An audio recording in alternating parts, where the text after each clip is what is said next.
V slovenskih naravnih zdraviliščih so v letu 2011 dosegli spodbudne rezultate. Zabeležili so 4% več prihodov gostov in prav toliko odstotkov več prenočitev. Domači gostje so ustvarili za 2% več prihodkov in za odstotek več prenočitev. Tuji pa 7% več prihodkov ter za 8% več prenočitev. Po podatkih, ki jih imamo zbrani za vseh 12 mesecev, smo zabeležili 680 900 gostov, kar je porast za 4% v primerjavi z enakim, to se pravi za letom 2010. In prvič presegli mejo 2 milijona 800 prenočitev, številka je tukaj in tudi pri številu prenočitev smo zabeležili 4% porast. Seveda govorimo za skupne številke domačih in tujih gostov. Pri tem je predvsem razveseljivo to, da vemo, v kakšnem duhu, stanju ali pa gospodarstvu smo se nahajali v Sloveniji v letu 2011, vendar tudi domači gostje so za 2% več obiskali slovenska naravna zdravilišča in zabeleženih je bilo za 1% več prenočitev. Razmerje med domačimi in tujimi gosti je 56 proti 44 v korist domačih. Vendar so to vsaj za odstotek ali 2 so tuji gostje v prednosti, kar kaže seveda tudi njihov delež v porastu tako pri prihodih kot tudi v nočitvah. Glede namestitvenih zmogljivosti so rezultati prav zanimivi. Pri hotelskih namestitvah so ti odstotki boljši, kar je zelo zanimivo, mogoče celo paradoksalno, da se gostje odločajo oziroma da imamo boljše rezultate v tistih namestitvah, ki so dražje, to se pravi, če primerjamo hotelske, apartmajske in pa kampe. Gostje v kampih za 1% manj, vendarle več časa bivajo pri nas. Predvsem gre tukaj na račun gostov iz Nizozemske, ki so tradicionalni kampisti. Videli bomo kasneje, da so prav nizozemski gostje eni tistih, ki so med tujimi gosti zabeležili boljši odstotek oziroma večji porast. Gosti v apartmajskih naseljih so zabeležili za odstotek boljšo številko pri prihodih, pri prenočitvah pa je ta odstotek nekoliko manjši, mogoče tukaj iskati vendarle malce ta ekonomski vidik, ko smo si še pred leti lahko celo družino privoščili bivanje v apartmaju, vendar je tega sedaj mogoče malenkost več. Pri hotelih pa dejansko za 6% več gostov in pri prenočitvah beležimo 5% rast. Slovenska naravna zdravilišča skupaj ponujajo nekaj manj kot 15 000 ležišč, povprečna zasedenost je bila dobrih 61%, dolžina bivanja pa je bila v povprečju dobre 4 dni. V skupnosti slovenskih naravnih zdravilišč so zadovoljni z obiskom tujih gostov. Če pogledamo te številke med prvimi 6 trgi, potem z veseljem ugotavljamo, da smo imeli za 3% več italijanskih gostov, za 3% več avstrijskih gostov, ki so v preteklih letih ostajali nekje na istih nivojih in številkah od preteklih let. Tudi hrvaški gostje so se po stagnaciji v lanskem letu ponovno, da lahko rečem, povzpeli, se je njihovo število in njihov obisk povečal. Zelo nas veseli trg Nemčije. Vsi vemo, kaj Nemčija v gospodarstvu predstavlja in njihova rast za 13%, v primerjavi z letom 2010, ko je bilo 2% manj Nemcev in ko smo beležili v zadnjem obdobju, v zadnjih letih pravzaprav upad nemških gostov, lahko rečemo, da se v Nemčiji zopet malce prebujamo oziroma da Nemci zopet spoznavajo slovenska naravna zdravilišča. Sledijo srbski gosti in Rusi, ki so v letu 2011 zabeležili 22% porast. Ponovno po dvomestnih številkah v preteklih zadnjih 2-3 letih smo zopet zabeležili v lanskem letu za 22% več Rusov, kar se prihodov tiče. No, če pa rečemo kot največji porast, pa smo zabeležili goste iz trga Ukrajine, kjer pa so številke še vedno relativno majhne, zato se uvrščajo na 13. mesto. Pri prenočitvah je slika malce drugačna, Italijani pa vendarle so prevzeli primat in sicer so se uvrstili na prvo mesto po absolutnih številkah prenočitev.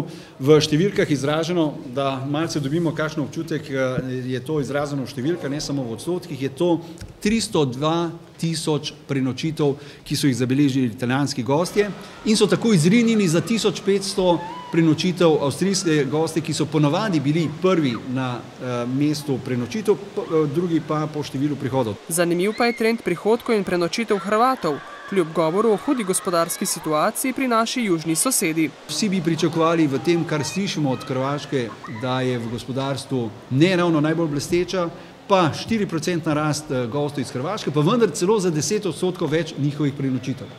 Seveda, ko bomo pogledali naše številke na Hrvaškem, potem smo lahko pri teh številkah ugotavljali, smo zelo skromni, pa vendarle, vsaka rast je več kot dobrodošla in Hrvaška se je utrdila na 5. mestu. Presenetile so tudi nekatere druge države. Nizozemska, ki je v letu 2010 beležila 17% padec, je v letu 2011 zabeležila kar za 40% rast. Enako, oziroma še večjo rast so zabeležili gosti iz Češke, kar za 45%, Belgije za 20%, absolutni zmagovalec pa je tudi tukaj Ukrajina za 52% doseženih prenočitev. Vendar so te številke pri Ukrajini dejansko že relativno tako majhne, če gledamo 2200 ukrajinskih gostov je zabeležilo 16,000 prenočitev, nam to seveda pove marsikaj. V letu 2012 bosta dve ključni nalogi. Eno je upravljanje naše skupne funkcije trženja zdraviliško-turistične ponudbe in s tem povečevanje prepoznavnosti blagovne znamke. Na drugi strani pa seveda izjemno pomembna vloga pri razvoju in uveljavljanju naše vloge kot nosilca zdraviliškega zdravljenja in rehabilitacije v sklopu javne mreže. Predvsem pa tudi bi izpostavil to, da bomo naslednje leto tudi intenzivno se pričeli aktivno pogovarjati o sodelovanju s tujimi zavarovalnicami v smislu pridobivanja še večjega števila gostov, ki bi koristili zdravstvene storitve tudi organizirano v naših zdraviliščih. Na ravni vseh zdravilišč načrtujejo 3% rast nočitev v letu 2012. Želja je torej preseči 2,9 milijona nočitev.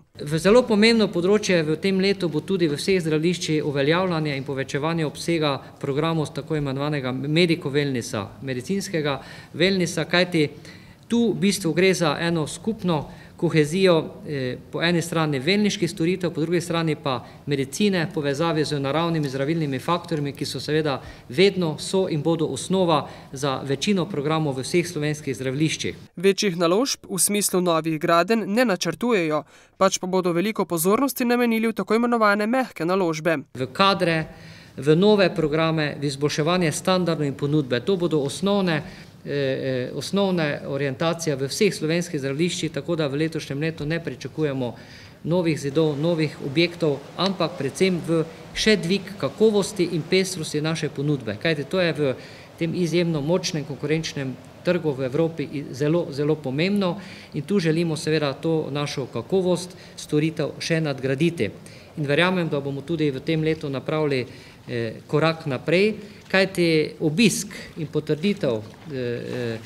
potrditev naših strokovnih prijemov tudi na tujih tržiščih pove, da smo na pravilni poti. Direktorica Slovenske turistične organizacije pa poudarja pomen zdraviliškega turizma pri nas. Pomen zdraviliškega turizma za Slovenijo je absolutno v tem, ker že po samem obsegu predstavlja največji delež v prenočitvah, pomembna je tudi sezonska porazdelitev prenočitev skozi vse leto praktično, visoka raven ponudbe, tako naravni viri, stroka, infrastruktura in pa, kar je zelo pomembno, svetovni trendi poudarjajo pomen dobrega počutja, turisti bodo vedno bolj povpraševali po tem produktu, zato pričakujemo tudi nadaljevanje rasti povpraševanja po tem produktu. Področja sodelovanja med Slovensko turistično organizacijo in skupnostjo slovenskih naravnih zdravilišč poteka na mnogih področjih. Že v sami pripravi našega programa dela, se pravi programa dela Slovenske turistične organizacije, tesno sodelujemo in torej posamezne aktivnosti načrtujemo in pa potem seveda v izvajanju teh aktivnosti skozi leto. Vsako leto sklenemo tudi skupen dogovor, kje so tiste ključne aktivnosti, kjer potem na krovni ravni naše aktivnosti še bolj prilagodimo trženju tega produkta. Potem poteka sodelovanje tudi pri vseh delavnicah za agente, organizatorje potovanj, na predstavitvah tujinih tesno sodelujemo, prav tako so članice skupnosti vključene v študijske obiske, organizatorje potovanj tujinom v Sloveniji, novinarje in tako naprej, pa spletne strani, skupno brošuro, ki jo imate tudi v materialih, vedno skupaj pripravljamo. pa potem informiranja, strokovna srečanja, raziskave, strategije, to tudi so skupne aktivnosti. Slovenska naravna zdravilišča torej še naprej ostajajo steber in s tem paradni konj našega turizma. Od stalne prilagodljivosti, novih trženjskih prijemov ter kreativnosti v pripravi programov pa bo odvisna njihova nadaljnja uspešnost.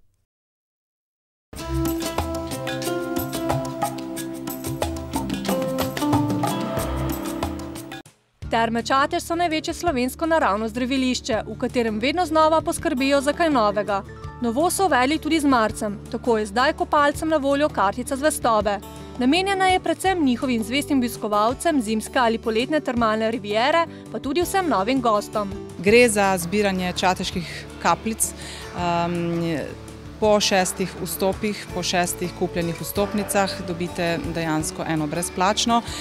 Naj poudarim, da je kartica prenosljiva, kar pomeni, da te vstope lahko zbira tako družina kot gruča prijateljev, prijateljic in zato nudi tudi dodatne ugodnosti.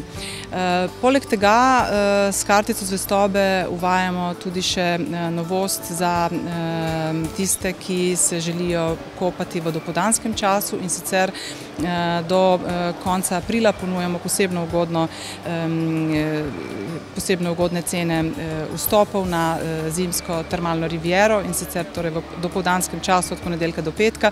To so tako imenovane 3-urne čateške matineje. Kopalci dobijo kartico zvestobe na recepcijah termalne riviere v prvem nakupu, uporabijo pa jo lahko tako v zimski kot poletni termalni rivieri. Predvidoma se poletna odpira pred prvomajskimi prazniki s koncem aprila in jasno velja tudi za tam. Za kartico zvestobe kot novost v čateških termah so se odločili, ker so želeli gostom ponuditi nekaj več. Neko dodatno ugodnost, s katero bi jih pravzaprav tudi privabili.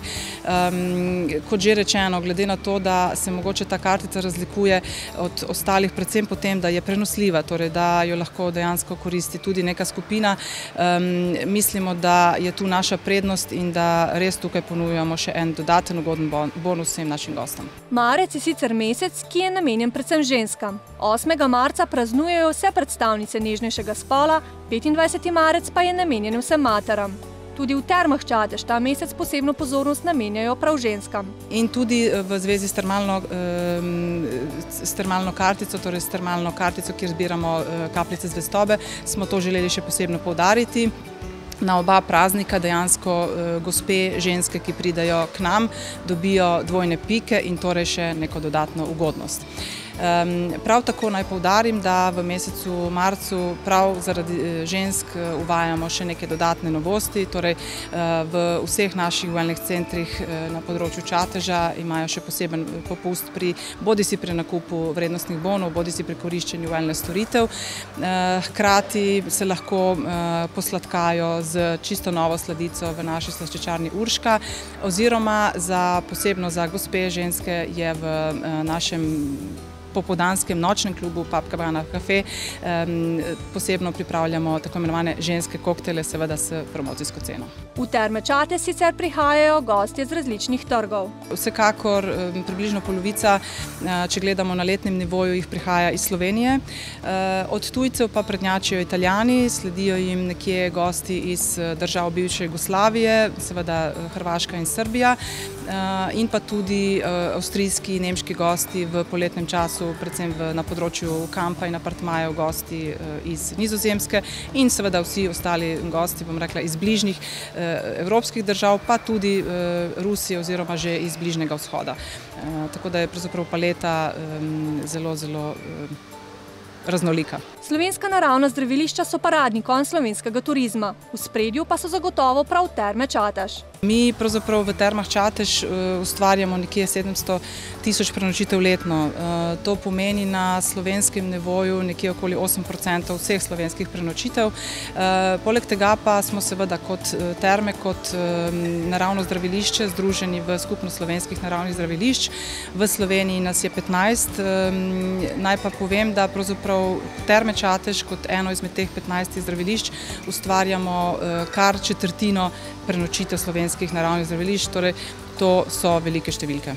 Sicer pa na Čatežu ob Savi ne počivajo in kot vedno tudi letos načrtujejo različne novosti. Mogoče tisto, kar je najbolj atraktivno in mogoče naj še majčkeno ostane skrivnost, naj povem samo, da za poletje oziroma na poletni termalni rivieri bomo naredili novo atrakcijo, ki bo ne samo unikatna na evropskem prostoru, mislim, da bo kar unikatna na svetovnem prostoru, tako da več o tem v vaših prihodnjih oddajah. V Termah Čatež so lani uresničili skupno slabih 35 milijonov evrov poslovnih prihodkov, dobiček iz poslovanja v višini 5 milijonov evrov in 5 milijonov evrov amortizacije. Lanski poslovni rezultat dokazuje, da so daleč najuspešnejša turistična družba v Sloveniji, izpostavljajo. Med najpomembnejšimi lanskimi naložbami pa v ospredje postavljajo prenovo in razširitev hotela Terme, ki ima tako zdaj v 6 etažah 212 sob in 14 apartmajev. Projekt je bil sicer sofinanciran z nepovratnimi sredstvi Evropskega sklada za regionalni razvoj.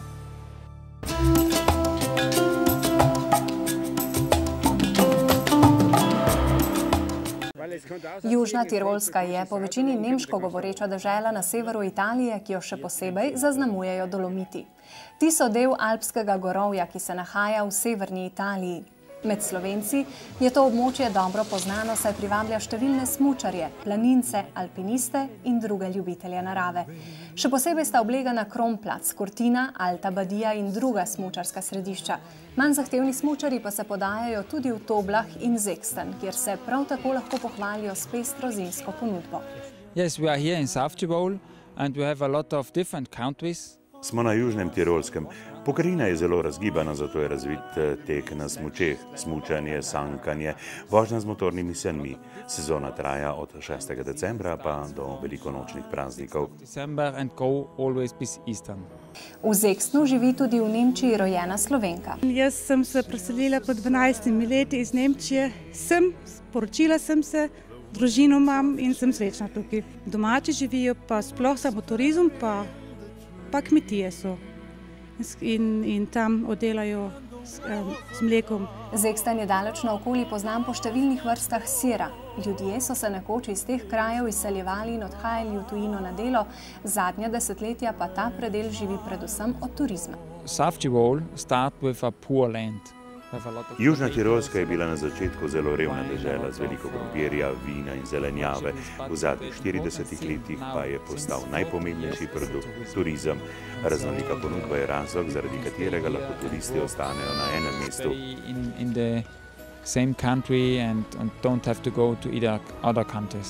Na Južnem Tirolskem traja turistična sezona skozi vse leto. In čeprav bi pričakovali, da je največ turistov po zimi, temu ni tako. Največ jih je poleti, saj samo širše območje Toblaha letno obišče okoli 500 000 turistov. In v teh krajih krize za zdaj še ni čutiti. Ne, kriza pa nas še ne. Te krize pa nam ni. Turisti vsak dan polno in hoteli so polni in sobe so zasedene.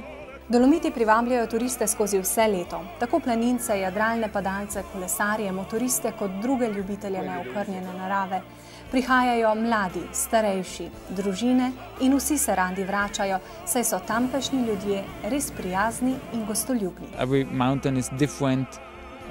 Vsaka gora je drugačna, vsakič, ko si na njej, je drugače. Zato, da se številni turisti vračajo, pa so po mojem mnenju velikega pomena ljudje, ki tu živijo. Južna Tirolska premore številne hotele in apartmaje, pa tudi kampe. Njihov zaščitni znak so 3 cime. Svojevrstno posebnost pa že skoraj 50 let ustvarja tudi Jozef Štrobelj, ki ob svojem hotelu Rosengarten v Toblahu vsako leto naredi veliko ledeno goro, Eisberg. Zum Anfangen brauche ich 3 Stücke. Na začetku potrebujem 3 osnove, na katero lahko z vodo, ki zmrzuje, gradim in tako delam že 48 let. Skulpture so postajale iz leta v leto večje, delam jih 100 noči po najmanj 3 ure, porabim pa 1 milijon litrov vode, ki jo dobim iz lastnega vodnega zajetja, tako da me ne stane nič. Drugače bi bilo predrago. Sonst würde ich das nicht bezahlen können. 1 Million Liter Wasser wäre viel zu teuer. Svojo ledeno mojstrovino je Jozef Štrobelj prišel tudi v Guinnessovo knjigo rekordov. Und immer höher und immer höher. vedno više, pa 23 metrov, pa 25 metrov, tako da sem leta 2000 in 2001 prišel v Guinnessovo knjigo rekordov z najvišjo umetno ledeno skulpturo na svetu, kar me je zelo razveselilo. V sosednjem Inihenu pa vsako leto januarja pripravljajo festival skulptur v snegu. Skulpture so po vsem mestu in privabljajo radovedneže od blizu in daleč. Da bi privabili še več gostov, pa so v Toblahu začeli še z mednarodnim balonarskim festivalom, ki so ga letos pripravili že 7. I have 20 balloons from 7 European countries. Prišlo je 20 balonov iz Evrope, lansko leto jih je bilo več, a menim, da je številka optimalna, kajti letenje je zaradi gora težavno in nevarno. Mislim, da je bilo izredno lepo vreme, razen en dan sneženja, zelo lepi poleti. Načrtovali smo sicer daljše prelete proti Sloveniji, pač zaradi varnostnih razmer nismo mogli izvesti tega. Mislim, da pa generalno, da je izredno lepo. Zimske razmere v Dolomitih omogočajo tudi daljše polete z baloni. I think I have a balloon go to the 200 km. Baloni iz Toblaha letijo tudi preko 200 km daleč v vse smeri. Ta dolina ima zelo dobre vremenske vplive za letenje, tako da se da tu leteti tako po Italiji, kot tudi v Avstrijo in v Slovenijo. And Po Valley or in Austria and Slovenia, I think have many possibility to go in long distance flying. Tako je lani ekipa balonarjev iz Belgije iz Južne Tirolske poletela tudi v Slovenijo in po 5 urah pristala v Ljubljani. Letos vetra ni bilo toliko, kljub temu pa so bili balonarji zadovoljni. Mislim, da je to eden boljše organiziranih. Balonarji iz cele Evrope pridejo tukaj in pa tudi narava je izredno slikovita in lepa. Sem prihajamo vsako leto, tu nam je zelo všeč. Pogled na Alpe je prečudovit, vsi so zelo prijazni, pohvaliti pa moram tudi Aleksa za organizacijo balonarskega festivala. Seveda pa so poleti z balonom po zimi malce drugačni kot poleti. Samo letenje se mi zdi bolj nevarno, ker tudi samega prostora za prestanek je bolj malo, oziroma moraš kar trofati, drugače kakšen problem. Je čist drugače kot polet, ker je vse belo, tukaj sploh drugače, ki so gore, prav posebni doživeti. Meni je bolj všeč letno, ko je bolj sproščeno, manj zahtevno. Je pa poraba plina toliko manjša po zimi?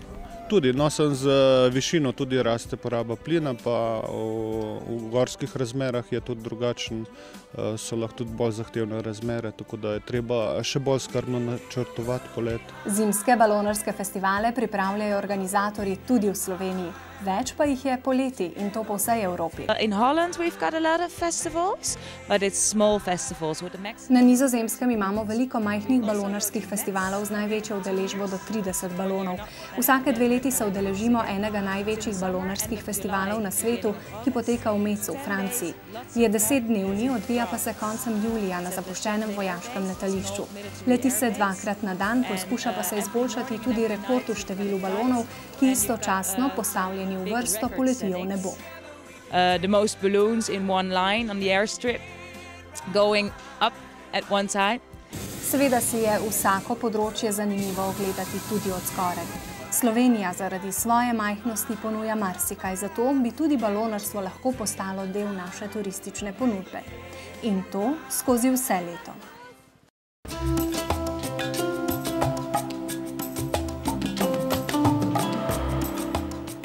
Gostilna Pezdirc v Semiču se vsaj enkrat na leto posveti mednarodni kuhinji s posebnimi meniji. Ti predstavljajo prehranjevalne navade in okuse narodov ali kontinentov. Tokrat so izbrali arabski svet in njihovo dokaj začinjeno kuhinjo, ki sicer ni neznanka v Sloveniji. Seveda pa so posebnosti v sami vsebinski izbiri in načinu priprave jedi. Tem dogodkom že kar nekaj let botruje zagnanost lastnika Andreja Pezdirca. Prvi naš kulinarični večer je bil pred 5 leti nazaj. Pripravili smo večer Bele krajine, se pravi kulinariko Bele krajine na star, tradicionalen način, v bistvu bi rekel Stare recepte smo preoblikovali in smo naredili nekaj novega iz tega. Zraven so bili tudi vinogradniki semiča. Potem drugi kulinarični večer je bil kulinarični večer sveta.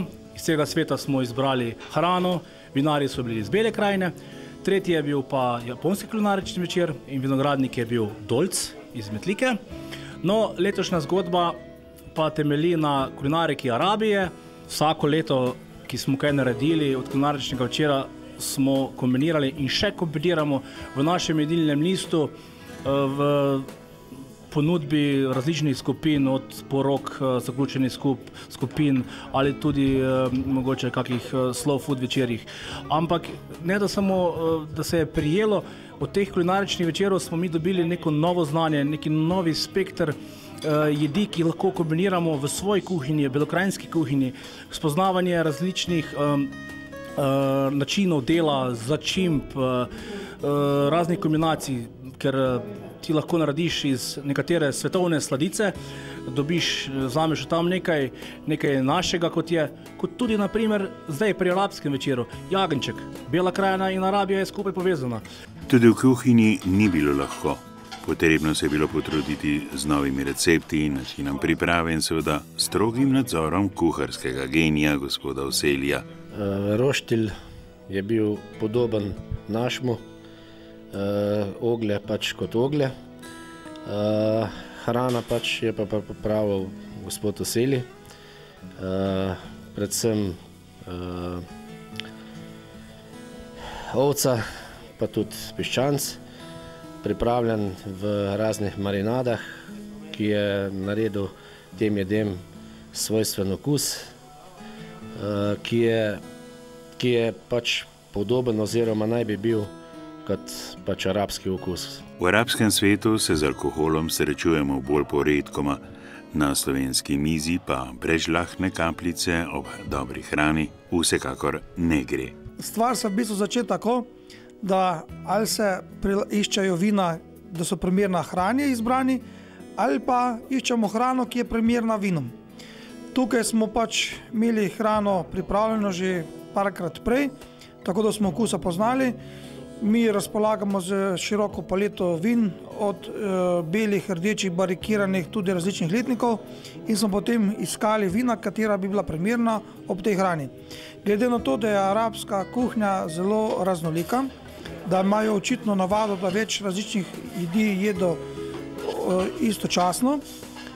To je pomenilo, da je bilo tudi v vsakem vhodu pri hrani več različnih jedi, smo se mi odločili, da bomo pri vsaki hrani ponudili po 2 vina.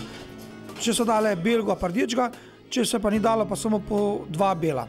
O gospodu Vseliju skoraj ni izgubljati besed, saj ga kot vrhunskega mojstra kulinarike in izvirnih receptov poznajo na vseh kontinentih, seveda tudi na arabskem. Bistveno vse te prehrane je, kot sem že povedal, izhaja iz vere. Tam ni svinjine, tam je izključno jagnetina, tam je lahko piščanec, tam so ribe, tam je lahko tudi govedina, vendar ne v smislu priprave kakršnekoli druge hrane, kot tisto, kar oni tam pridelajo, ker imajo. To pa pomeni, da je ogromno zelenjave, da je ogromno pomarančevcev in sladice bazirajo predvsem na sladkorju, na pistaciji, potem mandeljnih, vendar vse te sladice morajo biti pripravljene tako, da obstanejo pri teh visokih temperaturah. In sedaj tisto najbolj pomembno, arabski meni v semiču. Jedilnik za to arabsko večerjo je bila osnova to, da tisto, kar bomo lahko 100% pripravili v kuhinji in s temi ljudmi in s tem inventarjem, ki ga imamo. Ne moramo pripravljati prav vsega, smo pa predvsem izbrali jedi, ki so drugačne, ki so bile tudi ponujene v jedilniku in ki so dale vtis neke prehrane v arabskem svetu. Na koncu pogovora pa smo le izvedeli, kam bo velikega kuharskega mojstra vodila pot v naslednjem letu in tudi o 5. kulinaričnem večeru v gostilni Pezdirc. Ko sem delal to in ko sem se vozil s Kranja k tem prijatelju Semič, sem razmišljal, da vsako leto pripravljamo to nekje v februarju. To je prvo. Drugo je, da je to vedno čas nekje pusta in karnevalov. Tretje je, da smo že šli skozi 3 kontinente, da se bomo verjetno naslednje leto preselili na kontinent Južne Amerike in nekaj iz tega tudi pripravili. Jaz sem bil cel mesec v Katanduvi in v Rio de Janeiro in moram reči, ravno teden dni pred karnevalom, sem zaradi vsega tega cirkusa tudi odšel pred karnevalom domov, ker to je tam, ko to doživljaš, je noro. Noro, ob tem pa imajo povsem zanimivo in izrazito drugačno hrano. Konec dober, vse dobro, ali bolje rečeno, vrhunsko dobro. Morda pa bodo podobni večeri spodbudili še katero znano gostilno, da gostom ponudi kaj več kot 2 leti star meni.